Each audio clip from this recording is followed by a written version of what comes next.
오늘은 대림절 두 번째 주일입니다. 역시 우리는 부활하신 주님과 또한 세상을 심판하시러 오실 재림의 주님을 소망하면서 이번 한 주간도 믿음으로 잘 살아야 할 줄로 믿습니다. 어찌 우리 성도님들 지난 한 주간 믿음으로 잘 사셨는지요? 잘 살으셨으면 다행이고 감사하실 일입니다만은 혹시 후회스럽고 원망스럽고 괴로운 그러한 삶을 살으셨다고 한다면 이번 한 주간은 주님과 함께 동행하심으로 말미암아 평안한 삶을 살으시기를 주님의 이름으로 축원합니다. 부득한 좋은 오늘 본문 말씀에서 마음을 잘 다스립시다 하는 제목으로 설교를 하게 됐는데 역시 여러분들이 가슴속에 잘 말씀을 받아들이셔서 꼭 은혜 받으시기를 주님의 이름으로 축원합니다. 할렐루야. 우리 서로 옆 사람에게 말씀 잘 듣고 꼭 은혜 받읍시다. 그렇게 한번 인사해주세요. 할렐루야. 은혜 받아야 됩니다. 할렐루야. 제가 읽어드리는 오늘 이 본문 말씀은 교회를 몇 년간 정도 다녔으면 대략 다 아시는 그러한 부분입니다. 믿음의 족장 야곱이 12 아들을 낳아서 이스라엘의 12지파를 완성시킨 사람입니다. 그가 본처인 두 여인과 또 그들의 몸종 시녀들을 통하여서 자그마치 12 아들과 한 명의 딸, 즉 13명의 자녀를 낳았습니다.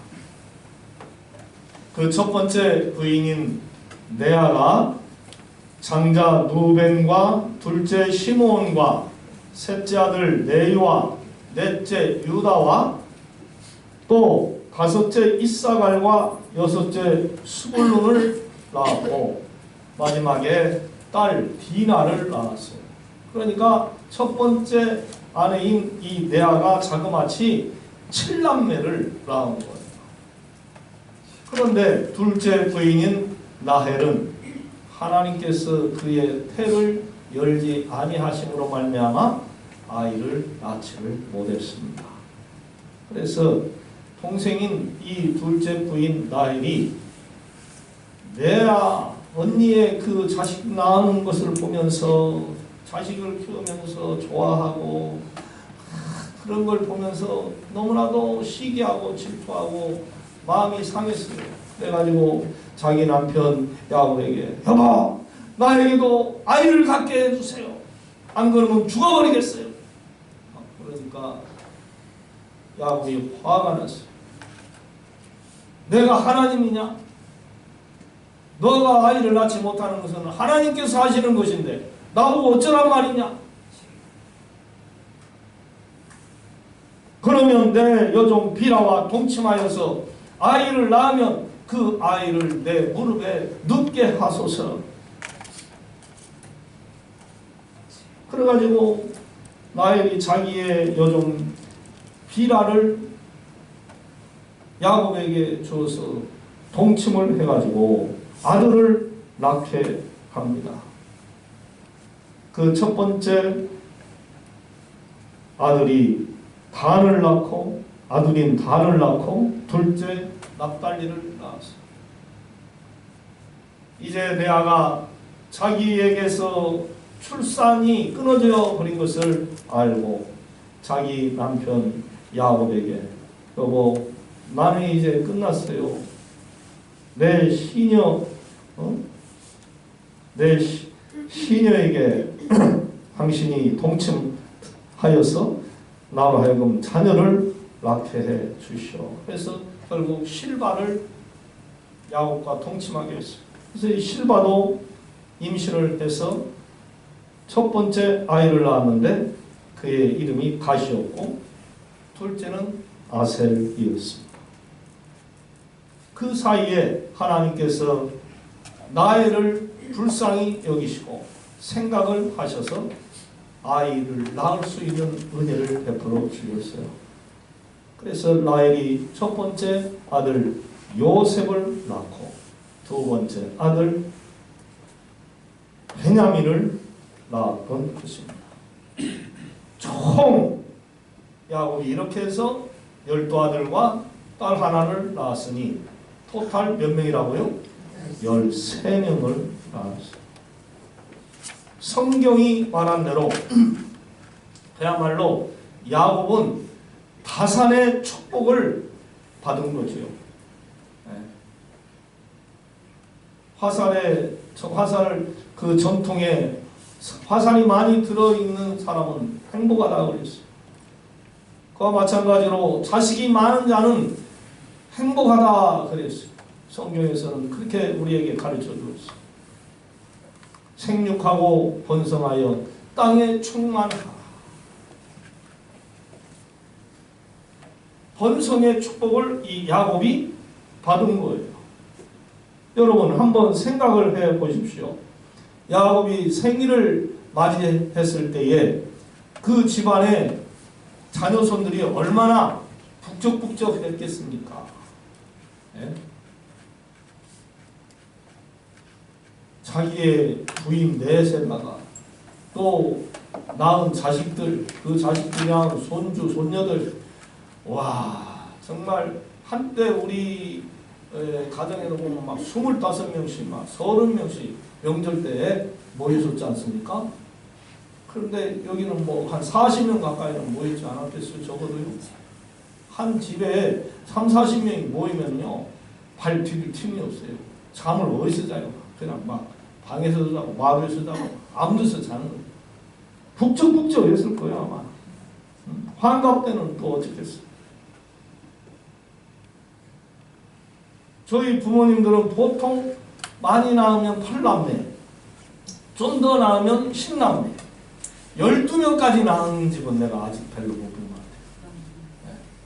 근데 우리 집은 6남매, 우리 처가집은 8남매.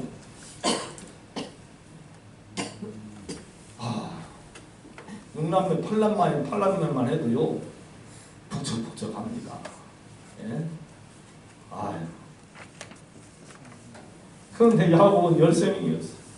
충분히 생일 기분 낼 수 있었고 환갑 기분을 낼 수 있었을 거예요. 그런데요, 가지 많은 나무에 바람잘 날이 익었다 하는 그러한 말이 있는 것처럼 자식이 많으면 또 그만큼 힘들죠. 바람이 세차게 불 때 죽은 나무는 가지가 흔들리지 않아요. 왜? 가지가 없으니까. 그런데 산 가지는 이리저리 막 흔들려가지고 곧 잘려 떨어질 것 같고 그것들이 떨어져가지고 또 지나가는 사람을 해치기나 하고 지붕에 떨어져서 집을 망가뜨리지는 않을까 그런 염려를 하게 하지요. 그렇습니다. 요즘 우리 젊은 세대들 보면은 외아들, 무남동녀 아이 하나 낳아가지고 그 아이 기르는데 잘 성장할까, 공부는 잘 할까, 학교 생활은 잘 할까, 이것이 잘 커서 앞으로 어떤 삶을 살까, 이 하나 키우는데도요 얼마나 힘들게들 키우는지 몰라요. 그도 그럴 것은 그 아이가 잘못되면 끝나버리거든요. 왜? 독자, 외아들 하나 키우는 거, 딸 하나 키우는 거, 또 죽어버리면 대가 끊기거나 희망이 없어요. 사람 살맛이 없어요. 그러니까 막 이거 잘 되기를 위해서 막 늘 신경을 쓰는 거예요. 공부시키랴, 학원 보내랴, 운동시키랴, 또 반가당하지 않아야 되고, 불량한 애들한테 해코지 당하지 않아야 되고, 보통 신경 쓰이는 일이 아닙니다. 그런 걸 보면은 무자식이 상팔자라 하는 말이 또 맞는 것 같기도 하고, 그런데요, 자식이 없으면 그 나름대로 또 고통이 있어요. 네, 자식이 없어요. 제 친구 목사가 자식이 없어요. 이렇게 같이 목회하고 사는 것을 한 번씩 가서 보면은요, 딸랑 둘이 앉아있어요. 저 사람들하고 내가 자식 얘기를 했다가는, 손주 얘기를 했다가는 안 되겠구나 싶으니까 말도 못해요. 손주 얘기 말도 못해요. 자식 얘기 말도 못해요. 그리고 보면은요, 어떻게 안쓰럽게 보이는지 몰라요. 얼굴에, 사모님 얼굴에 밝음이 별로 없어요. 실제로는 어쩐가는 모르겠지만 제 눈에는 그렇게 보여요. 자식도 없이 살면 세상에 편하긴 편하겠다. 뭐 돈을 써도 뭐 쓸 일이 뭐 있어요. 자식 없으면. 세상에 편하겠다. 그런데도 그 나름대로 또 고통이 있다는 것이죠. 그릿한 자식들이 있어요. 하나는 목사요, 하나는 박사요, 하나는 의사요, 하나는 변호사요, 하나는 국회의원이요, 유명한 스포츠 스타요, 예능 스타요, 국회의원, 장관, 대통령, 막 회사 사장님, 회장님 다 잘 됐어요. 자식들이. 그러면은 그 부모들은요, 노년에 활짝 피는 거예요. 네. 지갑에 그냥 돈이 두툼합니다. 자식들이 올 때마다 막 봉투는 두툼해요. 여기저기 가서 마음대로 돈을 써도 돼요. 그러면서 자식 자랑하는 거예요. 이건 첫째 아들 주고, 둘째 아들 주고, 첫 딸이 주고, 둘째 딸이 주고.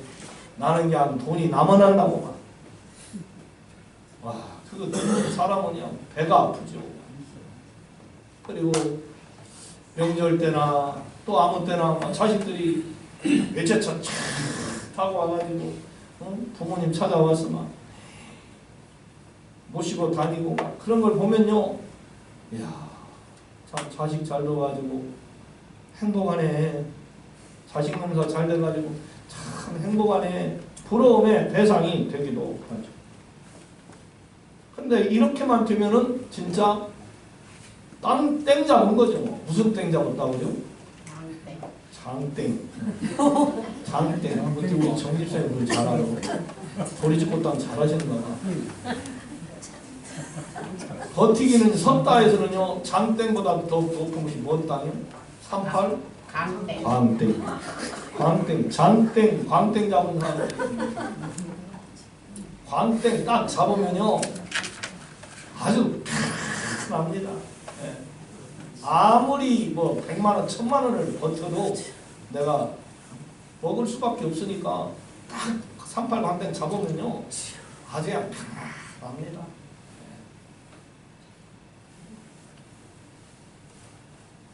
그러나 인생사가 다 그리 되지만은 않습니다. 예.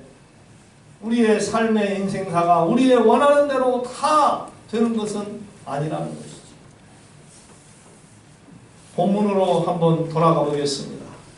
야곱의 11번째 아들인 요셉과 그의 형제들과의 아주 불행한 관계의 이야기가 오늘의 본 말씀입니다. 이 요셉이 야곱의 11번째 아들이에요. 노년에 얻은 자식입니다. 그러니까 이 요셉에게 무슨 옷을 입혔다고 해서 야곱? 채색 옷을, 꽃가. 우리 어렸을 때 꽃가라고 하잖아요. 꽃가. 그리고 실제로 채색 옷 입었어요? 안 입었어요? 고립동. 네? 어렸을 때 색동옷 입었어요? 안 입었어요? 누가 입었어요? 부잣집이 입었어요? 가난한 집이 입었어요? 가난한 집도 있었어요? 나는 가난한 집 별로 못 봤는데. 하여간 부잣집 아들들, 딸들에게 이 색동업 입힙니다. 그 옷 입고 다니면은요, 가는요, 전부 다 막, 와, 부러움이 되는 거예요. 그러니까 이 다른 형제들이 요셉을 볼 때에 기분이 나쁜 거예요. 아니, 저 새끼는 왜, 무엇이 잘났다고 저렇게 채색 옷을 입혀? 우리는 이렇게 별로 좋은 옷도 안 입혀주고, 우리 아버지는 도대체 왜 그래? 이유가 있어요. 노년에 나왔기 때문에. 내리사랑이라고 하잖아요. 저도 막둥이라요. 어머니 아버지 사랑을 많이 받았어요. 그러니까 버릇이 없다고 그랬어요. 막둥이는 버릇이 없다. 대부분이 다 막둥이는 버릇이 없다고 그래요. 무조건 사랑하니까. 그리고 이 요셉의 어머니 라헬이 어떻게 됐다고 그랬어요? 오래 살았어요? 일찍 죽었어요? 일찍 죽어버렸어요. 그러니까 이 요셉은 엄마 사랑도 다른 형제들 같이 받지를 못한 사람이요. 그냥 불쌍하게 본 거예요. 아버지 야곱이 볼 때. 그러니까 그를 채색 옷을 입힌 거예요.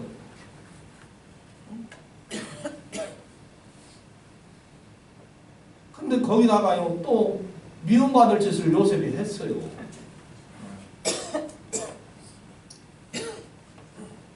그 비라와 실바의 사이에서 태어난 형들, 그 형들이 잘못할 때, 이 요셉이 17살 때 그 형들의 잘못을 보고 아버지 야곱에게 고자질을 했어요.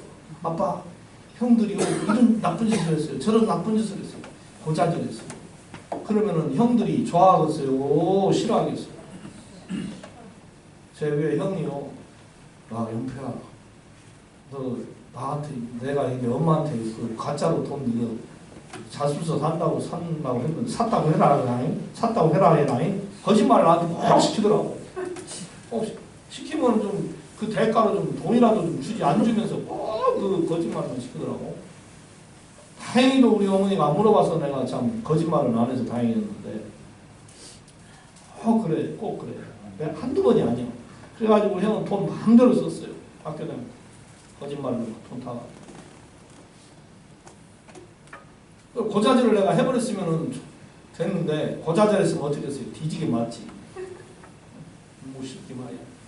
그걸 엄마한테 아빠한테 말하냐기 쉽지 않고 막 줬겠지. 고자질 했어요. 그뿐 아니요. 한술 더 떠서 이제 뭔 얘기까지 해? 꿈 얘기까지 하네? 꿈 얘기까지. 형들, 내가 꿈을 꿨는데요, 내 곡식단에다가요, 11 곡식단, 형들의 곡식단이 꾸벅꾸벅 절을 해요. 무엇이 어쩌고 저쩌고. 우리가 그러면 너한테 앞으로 절하겠냐? 그러던 말던 또 요셉은 꿈 얘기를 해요. 해와 달과 11명이 나에게 절을 합시다. 아니, 그러면 엄마 아빠가 절하고 우리들이 너한테 절하겠냐? 이런 못된 것 같아요. 아주 흥분합니다. 아버지 야곱도 그런 말 하지 마라. 그러면서도 아버지는 그 요셉의 말에 마음을 두었더라. 이것이 혹시 크게 들린 물이 아닌가? 혹시나 하면서 마음에 두었더라. 그랬어요.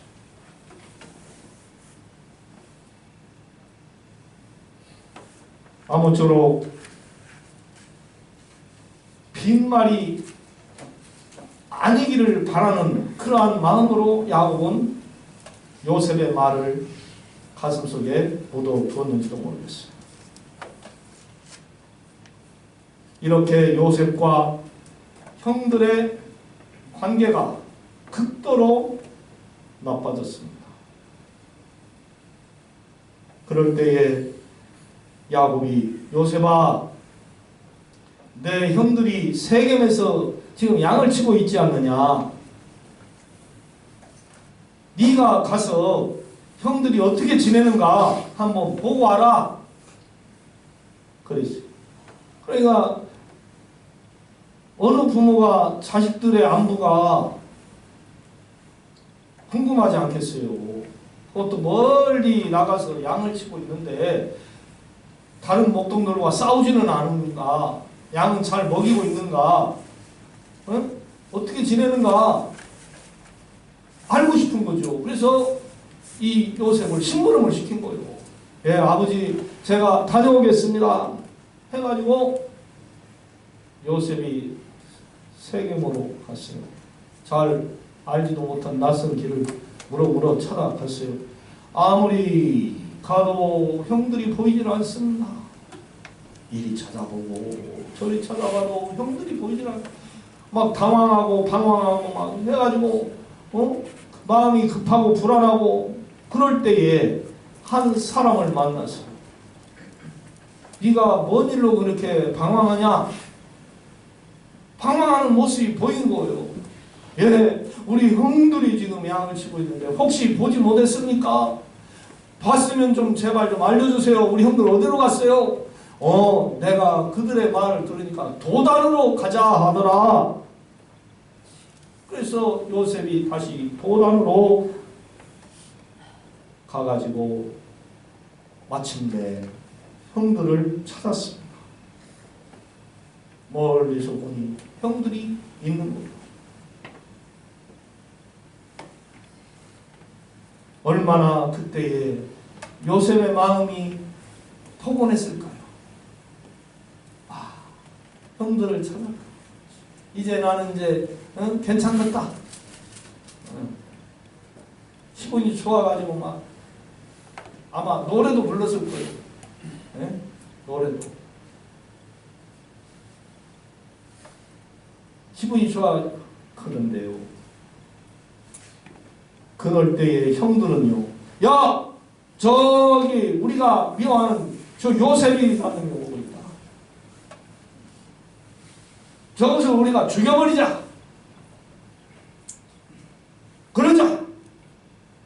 형들이 요셉을 죽여버리자고 약속을 했어요. 응?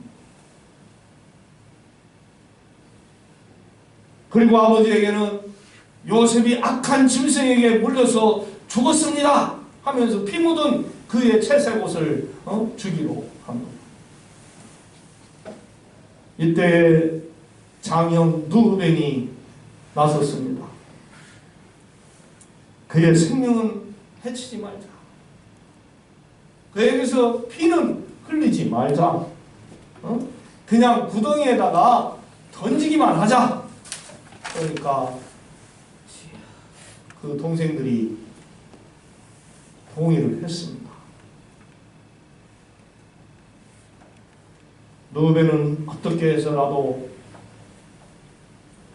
요셉을 아버지 품에 돌아갈 수 있도록 하려고 한 것이죠. 그래도 역시 큰아들이 낫네 하는 그러한 마음이 들더라고요. 그 형제들은 태연히 동생을 구덩이에 던져놓고 음식을 먹고 있었습니다. 그때 이스마엘 사람들이 여러 가지 좋은 물품을 가지고 애굽에 가서 팔려고 오고 있었습니다. 그때 넷째 유다가 나타나서 형제들에게 말을 했습니다. 야, 우리가 우리 동생을 죽이고 그의 피를 덮어둔들 무엇이 유익하겠냐? 그러니 우리가 죽이지 말고 저 사람들에게 팔아버리자. 그러니까 이번에도 형제들이 그럽시다. 그렇게 동의를 해서 요셉을 구덩이에서 건져내 미디안 상인들에게 은 20 받고 팔아버렸어요. 이 은 20은요, 그때 당시에 노예 한 사람 몸값이에요. 세상에. 자기 동생을 갖다가 자기들 동생을 갖다가 은 20 받아먹고 팔아버렸어. 르우벤이 밖에 나갔다가 멀리 나갔다가 구덩이에 가보니 요셉이 없어요. 큰일 났습니다. 이제 나는 어찌하랴? 내가 내 아버지 앞에 가서 내가 뭐라고 말을 하랴? 그래서 막 자기 옷을 찢고 형제들에게 돌아와가지고 요셉이 없어졌다. 나는 이제 어디로 갈까? 하면서 슬퍼하는 거예요.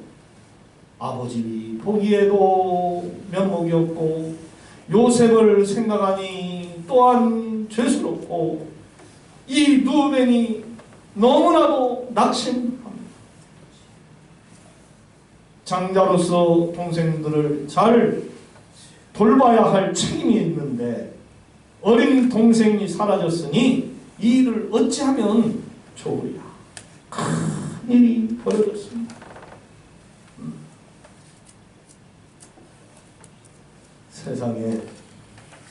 세상에 나쁜 놈들, 세상에 나쁜 놈들. 어린 동생이 철모르고 꿈 얘기를 하고 어린 동생이 아버지 사랑을 좀 받으면은 어쩌? 무엇을 그것을 시기하고 질투? 아무것도 모르는 것이 하는 것이구나. 저 어린 것이 뭘 알아? 하고 자기들이 살아온 것을 생각해 보면서 이해하고 덮어주고 사랑해주고 불쌍히 여겨주고 동생을 좀 그랬어야지. 죽여버려야 되겠다고 마침내 죽이지는 않았지만 인신매매 팔아먹어야 되겠냐 이 말이야. 동생을 아주 악합니다. 아니 어쩌면 사람이 이렇게 악할 수 있을까? 아니 형제들이 어쩌면 이렇게 나쁠 수가 있을까? 이런 생각이 듭니다. 그런데요, 그럴 수 있어요. 사람의 마음이 악하고 독해지면 형제고 부모고 뭐고 필요가 없더라. 자기만 생각하는 것들은 형제고 부모고 자식이고 죽여버리더라니까. 무서운 세상입니다. 무서운 사람들이 너무 세상에 많습니다. 우리 주변에 무서운 사람, 여러분들도 알고 보면 다 무서운 사람이에요. 여러분 건들면은요 가만히 안 있잖아. 그죠? 여러분 누가 때리거나 여러분들 욕하거나 그러면 막 격분하잖아. 죽여버릴 거야. 가만히 안 있는 거야. 형도 필요 없어. 끊어버리면 되지 뭐. 막 그러면서 아주 격분하잖아요. 실제로 살인사건이 일어나는 것을 뉴스를 통해서 우리는 심심치 않게 듣습니다. 특히 명절에 사람이 돈에 눈이 어두워지면 그러고 사랑이 식어져 버리면 그러고 오해하고 시기하고 질투하고 미워하면 얼마든지 그럴 수가 있다는 것이죠. 자기가 주체가 된 사람들은 도저히 남을 이해하지 못합니다. 안 합니다. 그러니까 분노하며 흉악한 짓을 저집니다. 여러분, 한번 생각을 해보십시오. 내 형, 내 동생, 내 누나, 내 언니, 내 오빠,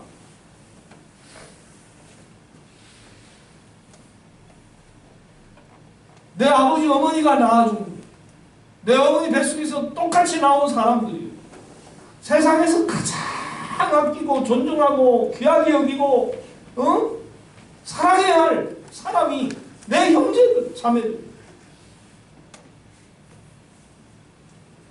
그런 사람들을 미워할 이유가 어디가 있겠어요? 아이고 목사님 나쁜 짓 하고 미운 짓 하니까 미웠죠. 물론 그렇죠. 물론 그렇죠. 그러나 그가 그러고 싶어서 그러겠냐 이 말이에요. 고의로는 그러지 않잖아요. 고의로는. 어떻게 살다 보니 잘못돼서 어려워져서 꼬여서 그런 거 아니겠어요? 처음부터 내 형제들이 약했나요? 처음부터 나빴나요? 그러지 않잖아요.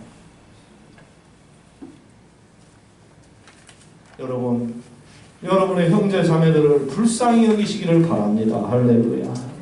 불쌍히 여겨. 저것이 어떻게 살까? 내가 도와줘야지. 내가 좀 낫게 사니까 내가 도와줘야지. 그런 마음으로 도와줘야죠. 할렐루야.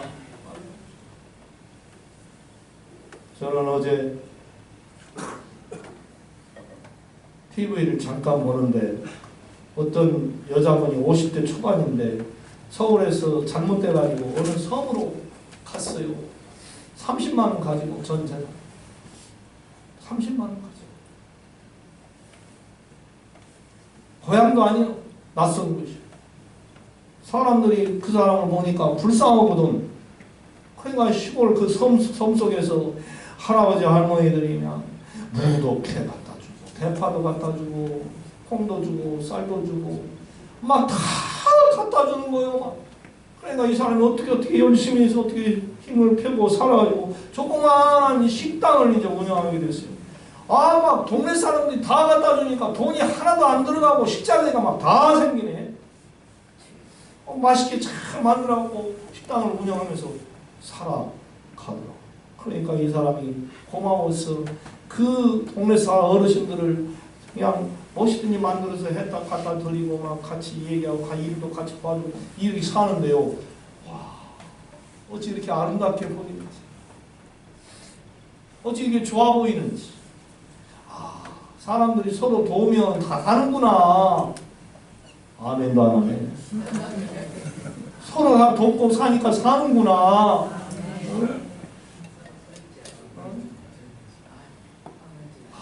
이게 진리구나. 서로 도와야 되는구나. 그래요. 부부지간에도요 서로 도와야 돼요.